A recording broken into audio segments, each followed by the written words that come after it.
Assalamualaikum warahmatullahi wabarakatuh. Kami dari kelompok 10 akan mempresentasikan materi Positive and Negative Employee Attitude Behavior atau sikap perilaku karyawan yang positif dan negatif. Yang beranggotakan Iza Istiqomah dengan NIM 40, Sofia Isnawati Putri dengan NIM 50, dan saya Farah Asriani dengan NIM 60. Yang pertama, Positive Employee Attitude Behaviors. Employee Engagement atau keterlibatan karyawan. Keterlibatan karyawan adalah keadaan psikologis yang ditandai dengan semangat, dedikasi, dan daya serap dalam pekerjaan dan organisasi seseorang. Faktor yang berkontribusi terhadap keterlibatan karyawan menunjukkan bahwa pekerjaan yang memiliki karakteristik pekerjaan yang tinggi lebih bermakna dan lebih mungkin melibatkan karyawan. Selain itu, jika karyawan merasa bahwa mereka didukung oleh atasan dan organisasinya, mereka akan cenderung mengalami tingkat keterlibatan yang tinggi, terakhir diakui dan dihargai atas pencapaiannya, dan bekerja di organisasi yang memperlakukan orang dengan adil.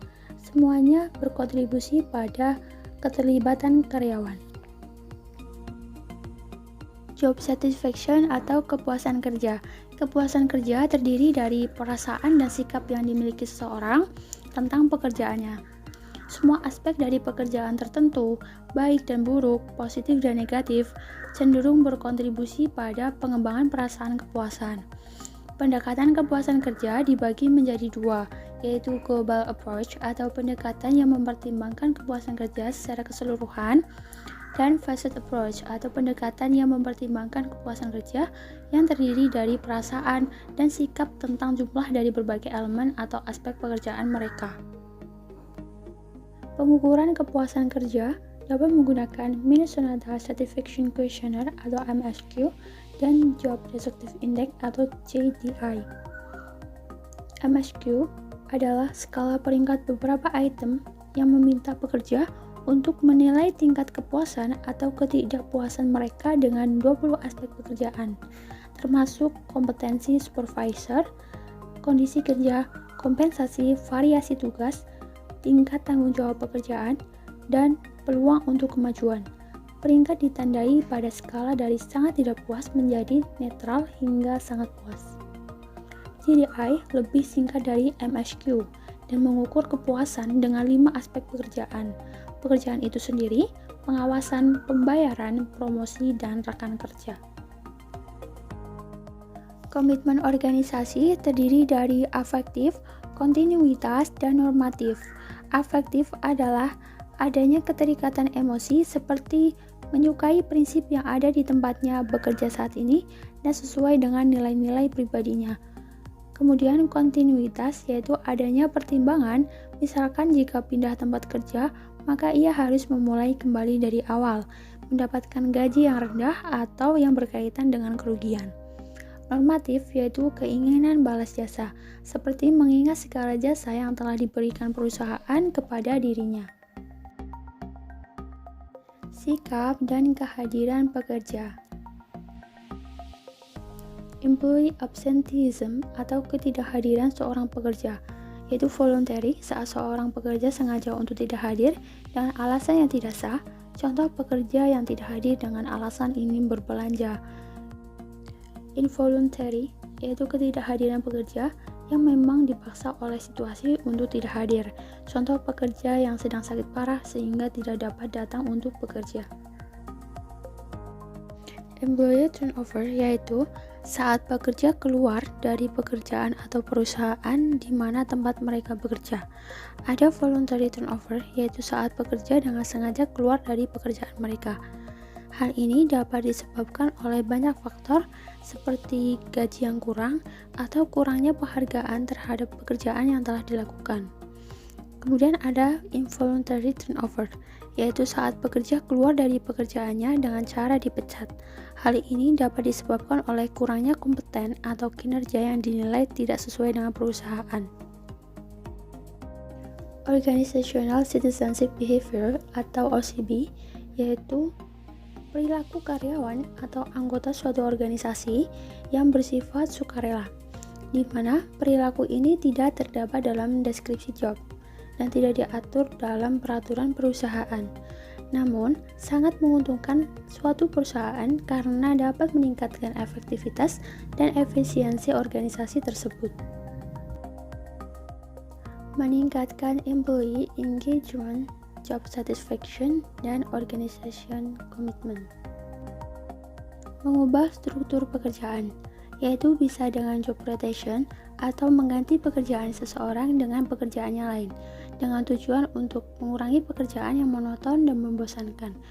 Kemudian ada job enlargement, yaitu memberi tambahan dan variasi tugas ke pekerja agar pekerja merasa dirinya lebih bernilai dari pekerja yang lain.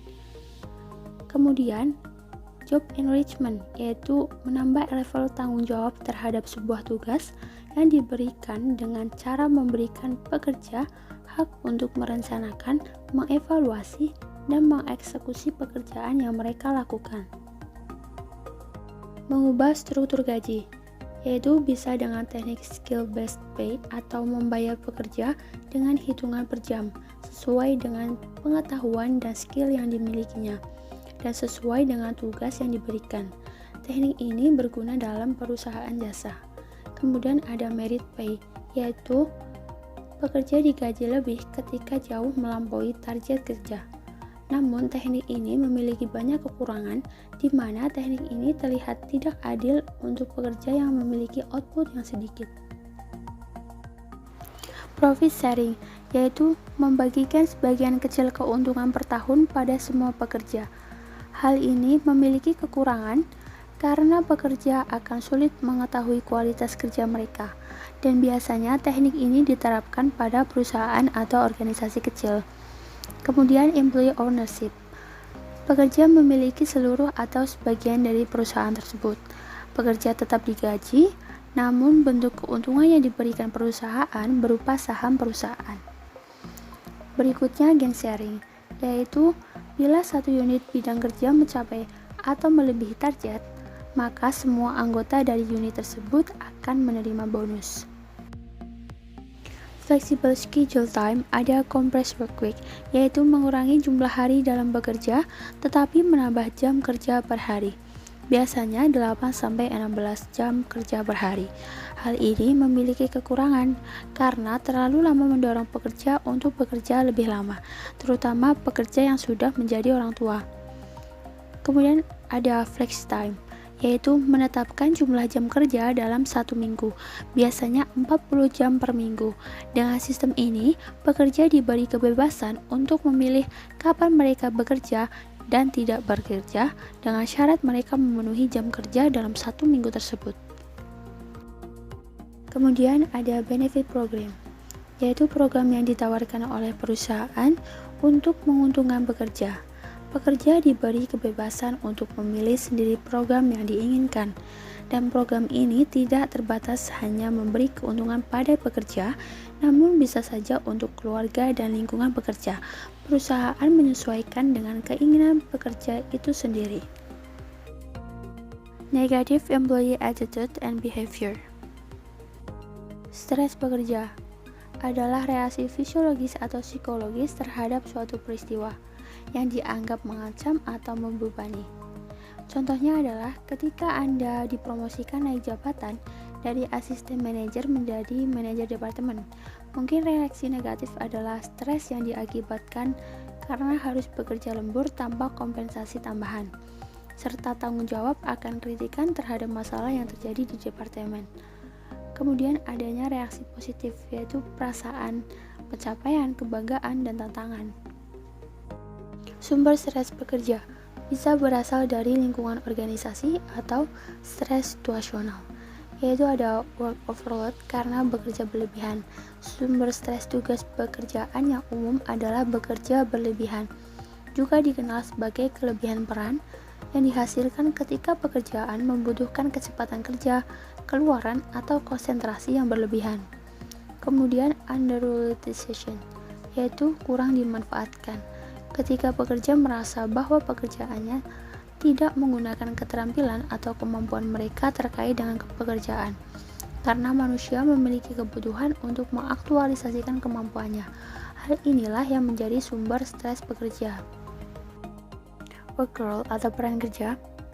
Ada job ambiguity, yaitu ambiguitas pekerjaan yang terjadi ketika aspek pekerjaan seperti tugas dan persyaratan tidak diuraikan dengan jelas. Yang kedua, lack of control, yaitu kurangnya kontrol. Ketika seorang karyawan tidak memiliki kontrol terhadap pekerjaan itu, akan membuat stres. Misalnya, ketika akan membuat suatu kebijakan, namun keputusan kebijakan itu tidak berada di tangan kita. Padahal kebijakan itu sangat penting dan harus segera diputuskan. Yang ketiga ada physical work condition, yaitu kondisi fisik kerja. Kondisi fisik di lingkungan kerja merupakan sumber organisasi lain yang berkontribusi terhadap stres pekerja. Pekerjaan berbahaya yang menempatkan pekerja pada risiko kehilangan kesehatan, nyawa atau anggota tubuh merupakan sumber tambahan stres kerja. Yang keempat, interpersonal stress atau stres interpersonal. Stres interpersonal berasal dari kesulitan dalam mengembangkan hubungan dengan orang lain di lingkungan kerja atau berada dalam situasi konflik dengan rekan kerja. Memiliki atasan yang keras dan kritis dengan gaya manajemen yang menghukum, kemungkinan besar akan membuat stres bagi siapa saja. Yang kelima, harassment atau gangguan. Semua bentuk pelecehan termasuk pelecehan seksual karena grup, misalnya jenis kelamin, ras, orientasi seksual, dan dipilih oleh supervisor atau kolega yang kasar, semuanya sangat membuat stres. Yang keenam, organizational change, yaitu perubahan organisasi. Orang cenderung menjadi terbiasa dengan prosedur kerja tertentu dan struktur kerja tertentu, dan mereka menolak perubahan. Sebagian besar dari kita lebih suka hal-hal tetap stabil dan dapat diprediksi. Stabilitas seperti itu di lingkungan kerja kita yang nyaman dan meyakinkan. Oleh karena itu, tidak mengherankan jika perubahan besar dalam organisasi kerja cenderung menimbulkan stres. Yang ketujuh, work-family conflict. Konflik pekerjaan keluarga. Misalnya karena tuntutan pekerjaan untuk bekerja lapangan jauh dari keluarga dapat menimbulkan ketidaknyamanan dan membuat stres. Sumber stres pekerja dari pribadi individu atau stres dispositional. Ada tipe pola perilaku A yang memiliki karakteristik kompetitif, berorientasi pada prestasi, agresif, cepat dan tangkas, tidak sabaran, mudah gelisah, dan selalu siaga. Biasanya tipe pola perilaku A lebih mudah stres. Kemudian kerentanan atau ketahanan terhadap stres. Individu yang tangguh mengalami lebih sedikit stres dan lebih baik dalam mengatasi stres dibanding individu yang tidak tangguh. Daripada melihat situasi stres sebagai ancaman, individu yang tangguh melihatnya sebagai tantangan dan mendapatkan makna dari pengalaman yang menantang ini. Kemudian, efikasi diri. Efikasi diri didefinisikan sebagai keyakinan individu atas kemampuannya untuk terlibat dalam tindakan yang mengarah pada hasil yang diinginkan. Dalam satu studi, ditemukan bahwa memiliki rasa kendali atas situasi kerja yang penuh tekanan dapat membuat stres berkurang jika karyawan memiliki rasa efikasi diri yang tinggi tentang kemampuan mereka untuk melakukan pekerjaan mereka di bawah tekanan dan ketegangan. Pengaruh stres kerja. Riset menunjukkan bahwa jika tingkat stres terlalu rendah, maka tingkat kinerja pekerja pun menjadi rendah atau tidak bagus. Stres terlalu tinggi juga membuat kinerja tidak bagus, karena akan membuat kerja berlebihan, kualitas pekerjaan menjadi tidak maksimal atau pekerjaan tidak selesai. Optimum stres merupakan yang paling baik, di mana stres tidak terlalu tinggi atau terlalu rendah. Akibat dari stres dari sisi psikologis yaitu depresi, cemas, lelah secara emosi. Sakit fisik dapat berupa tekanan darah tinggi, mual-mual, sakit lambung, sakit jantung, dan migrain. Dari hasil kerja, kinerja tidak maksimal, sering tidak masuk kerja hingga mengundurkan diri. Mengatasi stres kerja dapat dilakukan dengan metode individual coping stress, yaitu meningkatkan kondisi fisik individu seperti olahraga dan rencana diet. Alasan utama di balik program kesehatan semacam itu adalah membuat tubuh lebih baik tahan terhadap penyakit yang berhubungan dengan stres. Selain itu, dapat dilakukan dengan meditasi dan relaksasi, manajemen waktu, restorasi kognitif, perubahan cara berpikir tentang penyebab stres. Kemudian ada organizational coping strategies, yaitu dengan meningkatkan person job fit atau kesesuaian antara kemampuan karyawan dengan tuntutan karyawan melalui penyaringan, seleksi, dan penempatan karyawan, yaitu dengan meningkatkan program pelatihan dan orientasi karyawan, meningkatkan rasa kontrol karyawan, menghapus manajemen hukuman, menghapus atau mengurangi kondisi kerja yang berbahaya, menyediakan lingkungan kerja yang mendukung dan berorientasi tim, memperbaiki dan meningkatkan komunikasi. Apa hubungan antara efektivitas negatif, stres pekerja, dan hasil kerja yang tidak diinginkan? Pekerja dengan efektivitas negatif tinggi lebih mungkin untuk meninggalkan pekerjaan lebih awal sebelum akhir yang dijadwalkan hari kerja.